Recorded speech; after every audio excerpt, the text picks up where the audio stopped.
This debate meets in the middle between debate number 1 and debate number 2. You know, the first debate was a record in American history, 84 million viewers. The second debate fell down to 66 million. And this third debate's going to rank somewhere in between the two. I think it is notable this debate ticked up from debate number 2 because one of the theories after the town hall debate was that people were just sick and tired of this and couldn't take this politics anymore. Well, there was a bigger audience last night, and that's partly because there was no football game competing with the debate. There was a big baseball game, though, so it's interesting. So many viewers did tune in. I think when the final numbers come in later today, which is a huge number, much higher than the third debate in 2008 or 2012. Just another sign that Americans are obsessed with this election. Maybe scared, maybe excited, but definitely tuning in. And I must say, Chris Wallace was amazing. He did an amazing job, so I just wanted to send my kudos to him. Yeah, the reviews have been unanimous for Chris Wallace. What an enormous opportunity for him, and he really took advantage of it. He's been praised by both sides and by the journalists who were watching. All right, Brian Stelzner, many thanks, as usual. One of the biggest prizes on the map, my home state of Ohio. 18 electoral votes up for grabs, and Trump holds a narrow lead there. He's on the ground in the Buckeye State today. Hillary Clinton is there tomorrow, and I will be too. Back in the good old days, my dad worked here at Republic Steel. He worked inside that factory for 30 years. Back then, 4,000 people worked at Republic Steel. Today, just about 200 work behind those factory walls. Join me tomorrow morning from 9 a.m. to 11 a.m. Eastern. I'll be live in Columbus talking about the issues that matter most to Ohio and the rest of the country in these critical days, the final days of the race. I'll be right back. Do you make the same commitment that you will absolutely, sir, that you will absolutely accept the result of this election? I will look at it at the time. I will tell you at the time. I'll keep you in suspense. That's horrifying. You know, every time Donald thinks things are not going in his direction, he claims whatever it is rigged against him.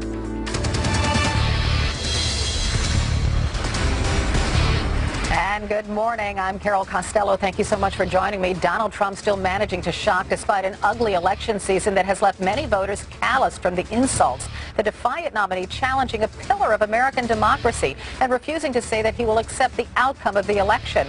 All of this less than 3 weeks before Americans choose their next president.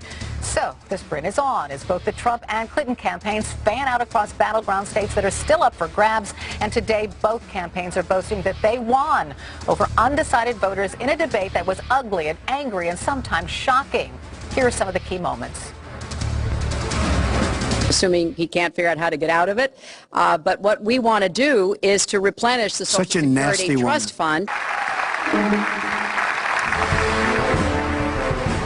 Do you condemn any interference by Russia in the American election? I don't know Putin. He said nice things about me. If we got along well, that would be good. Well, that's because he'd rather have a puppet as president of the United States. No puppet. And it's pretty clear. You're the puppet. It's pretty. But we have some bad hombres here, and we're going to get them out. Excuse me. My turn. Why would so many different women from so many different circumstances over so many different years, why would they all make up these stories? Those stories have been largely debunked. I have a feeling how they came. I believe it was her campaign that did it. What was his response? Well, he held a number of big rallies where he said that he could not possibly have done those things to those women because they were not attractive enough. She should not be allowed to run. And just in that respect, I say it's rigged. But, sir, there is a tradition in this country. In fact, one of the prides of this country is the peaceful transition of power. Are you saying you're not prepared now to commit to that principle? What I'm saying is that I will tell you at the time. I'll keep you in suspense. You're not up to doing the job. He's talking down our democracy, and I, for one, am appalled. Lots of luck, Hillary. Thanks a lot for doing a great job. All right, but the standout moment, Trump's refusal to say that he will accept the results of the election. In fact, there was an audible gasp among many inside the venue, and both campaigns are now dealing with the fallout. CNN's Manu Raju is still in Vegas outside that debate hall. Good morning. Good morning, Carol. Yeah, a lot of Republicans criticizing Donald Trump on those remarks, particularly some anti-Trump Republicans, including Senator Lindsey Graham of South Carolina and Arizona Senator Jeff Flake, both putting out statements yesterday criticizing Trump, and as well as some Republicans in tough races like Carlos Curbelo, he's a congressman from South Florida in a very difficult race. Actually was campaigning with House Speaker Paul Ryan yesterday, also criticizing Donald Trump. Ryan himself silent so far on this issue, but the Donald Trump campaign realizing that this could be damaging. Kellyanne Conway on the airwaves this morning on New Day trying to clean up her boss's remarks. I've said I'm his campaign manager, his running mate, his daughter. We've all said the same thing. Absent widespread fraud or indices of irregularities, but please don't say he said, quote, unless I win. He didn't say it. He said, I won't tell you until then. He didn't say what you said either. He didn't say, oh, look, if there's a huge irregularity or something like that, like Florida, then we have to look at it. He didn't say that. He said, I don't know. I'll look at it when it happens. I want to keep you in suspense. He didn't say what you said. So he was supposed to give 10 or 12 different hypotheticals. Clinton herself realizing there's an opening here, talking to reporters on her campaign plane yesterday, and also didn't hold back on her remarks. One of our hallmarks has always been that we accept the outcomes of our elections. We do the best we can to have free and fair elections, which we do, and somebody wins and somebody loses. So what he said tonight is part of his whole effort to blame somebody else for his campaign. Now, I've been emailing with Republicans this morning who are simply unnerved about what's going to happen come Election Day, not necessarily by this comment, but by the sum total of events here in October. Donald Trump's campaign sliding, struggling in the polls, particularly in battleground states. Will those down-ticket Republicans be able to run ahead of Donald Trump if he continues to slide? A big, big concern, Carol, that the bottom could be falling out if things don't quickly turn around. Carol. All right, Manu Raji reporting live from Las Vegas. Thanks so much. So let's talk about all of this. Lynn Sweet is the Washington bureau chief for the Chicago Sun-Times. Jay Newton-Small is a contributor to Time Magazine. And Larry Sabato is the director of the University of Virginia Center for Politics. Welcome to all of you. Hi. Thank you. Larry, these comments by Mr. Trump that he's going to keep us in suspense on Election Day, maybe he'll accept the election results, maybe he won't. Tell us why those remarks are damaging. Well, they're highly irresponsible. I've studied contested elections. We've had some in American history. 1824, when Andrew Jackson was very unhappy that John Quincy Adams won in a vote in the House of Representatives. 1876, when we had really a dead tie and a corrupt election, and a Democrat won the popular vote pretty handily, but went ahead and conceded the election, even though it probably was stolen from him. And some of your prior guests, Carol, have mentioned 1960, the Kennedy-Nixon race, though I have to correct what's been said.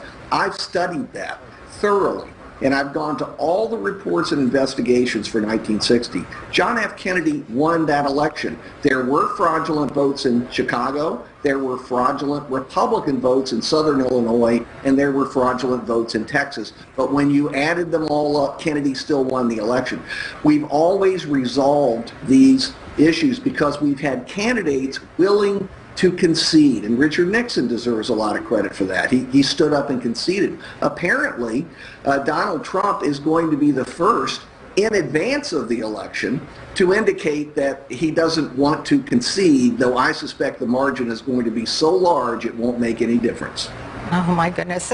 So Lynn, you hear Trump's surrogates citing, what happened in Florida during the 2000 election, and they're equating that equally with what Mr. Trump said last night, but that's not quite. It's just not the same, is it? Not at all, Carol. Donald Trump seemed to forget that he was running in an election, and he wasn't pitching his reality show to try and keep us to stay tuned for the next episode. And that's what you would do if you just want to get viewership up for, and keep people in suspense. The Florida recount, which I covered in the year 2000, was based on problems that happened in a real election, and they were addressed in a massive historic way. No one is saying that there won't be problems, they will be addressed. What Donald Trump is saying is not based in any fact, history, or any ongoing reported problem. So that's among the many reasons why what he said in talking about a rigged election and that he may or may not concede, we'll see, why it shows that it's so historically irresponsible.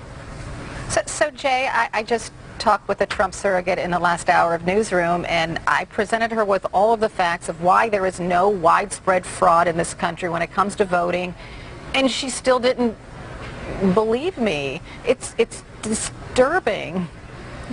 It is really disturbing, and it's frankly very dangerous, particularly for the Republican Party, because if you have millions of Trump supporters across the country who refuse to accept the outcome of the election, that's just going to further rend the Republican Party in half, and they're going to blame their leaders. It's not like, I mean, they'll blame obviously Hillary Clinton, but they'll have more power and more ability to blame their own leaders like Paul Ryan, and you see the Trump campaign already teeing that up, already saying that Ryan isn't doing enough to help him protect this election, to help him win this election. And so this could really be a problem for Speaker Ryan. It could be a problem for the Republican Party, because if you have millions of your own base questioning whether or not you're working with the party, you are with the party, the whole system is rigged, if the party's in cahoots with Hillary Clinton in order to hand the camp election to her, that's very dangerous, and it will take a long time, many, many months, if not years, to reunite that party and overcome that sort of rift.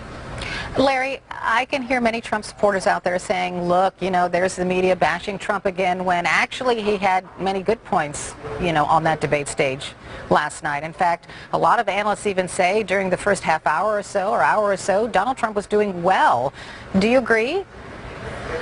Yeah, basically, I was grading it myself, and I thought that he handled himself well in the first part of the debate. He made basic partisan arguments that made him look like a normal Republican nominee. That probably was helping him. I don't think it would have made a great difference in the election, nor do I think Hillary Clinton was hurting herself by taking traditional Democratic partisan stands.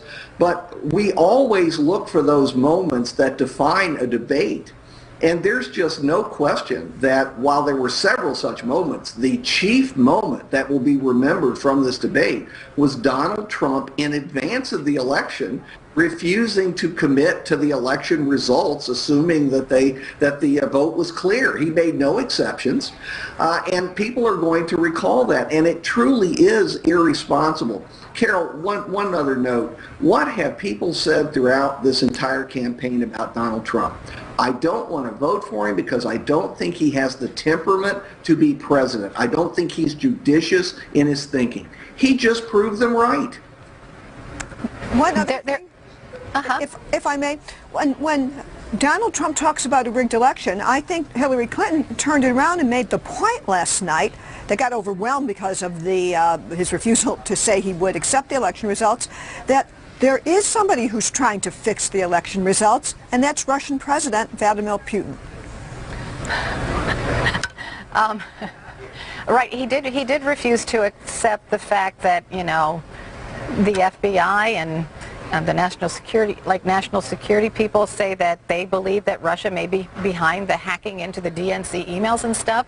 But Donald Trump, Jay, wouldn't budge. He insists that's not true. It was an interesting exercise in sort of the denial of reality, and that's always been kind of Donald Trump's modus operandi, where he sort of has his own reality bent. The same thing with the accusations of all these women who've come forward. He just said flat out they're false, even though that they've been disproven, that they've been, and that's really not true. They haven't been disproven. And that's sort of, this has been his Achilles heel the entire election. Every time he gets on message, every time he begins to do fairly well, as he did in the beginning of this debate, he was on message, he was calm, he had gravitas, he stuck to his talking points were about immigration, about electing a career politician, about trade, and then all of a sudden he just goes off message because he cannot resist these little stingers, and he just ruins it. Like, nobody will be paying attention whatsoever to anything he said in the beginning of the debate, any of his policy points.